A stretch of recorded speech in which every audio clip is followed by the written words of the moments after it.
কোচবিহার উত্তর বিধানসভা কেন্দ্রের তৃণমূল কংগ্রেসের প্রার্থী পার্থ প্রতিম রায় এবং কোচবিহার দক্ষিণ বিধানসভা কেন্দ্রের প্রার্থী অভিজিৎ দেব ভৌমিকের সমর্থনে নির্বাচনী জনসভা।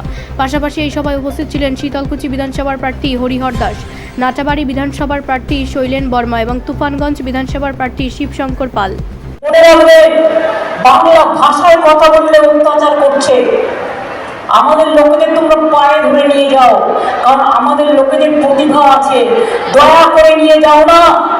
আর আমাদের বাংলাতে অন্যান্য রাজ্যে 1.5 কোটি মানুষ কাজ করে, আমরা কিন্তু তাদের উপর কখনো অত্যাচার করি না। এটাই বাংলার সহনশীলতা, এটাই বাংলার সম্প্রীতি, এটাই বাংলার সংস্কৃতি। আজকে তোমরা বিজেপি রাজ্যে মাছ খাওয়া বন্ধ করে দিয়েছো, মাংস খাওয়া বন্ধ করে দিয়েছো, ডিম খাওয়া বন্ধ করে দিয়েছো। তোমরা খাবো কি?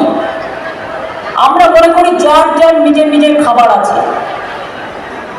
কে কি পড়বে তার অধিকার, কে কি পড়াশোনা করবে তার নিজস্ব অধিকার, কে কি ভাষা বলবে তার অধিকার। আমরা কেউ কারো ব্যাপারে ইন্টারফেয়ার করবো না।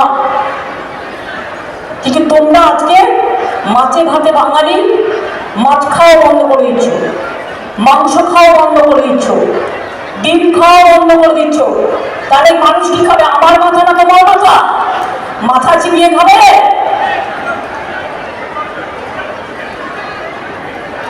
জিজ্ঞাসা করবো যে ভোটার লিস্ট থেকে কোচবিহারে প্রায় 2 লক্ষ 2.5 লক্ষের মতো নাম বাদ দিয়েছে, বিজেপি বাদ দিয়েছে। কেন বাদ দিয়েছে? জানে সামনাসামনি লড়াই করতে ওরা পারবে না, মানুষের ভোটে জেতার ক্ষমতা নেই। তাই central force, income tax, ED, CBI, পুরো ভারত সরকার, বিজেপির সব রাজ্যে সব এসে বসে গেছে। তাও বলে দেখুন, লড়াই করছি একা, আমি একা নই। আমি যদি একা হই, আমার ব্যুরো রিপোর্ট, রাষ্ট্রীয় প্রসার বাংলা।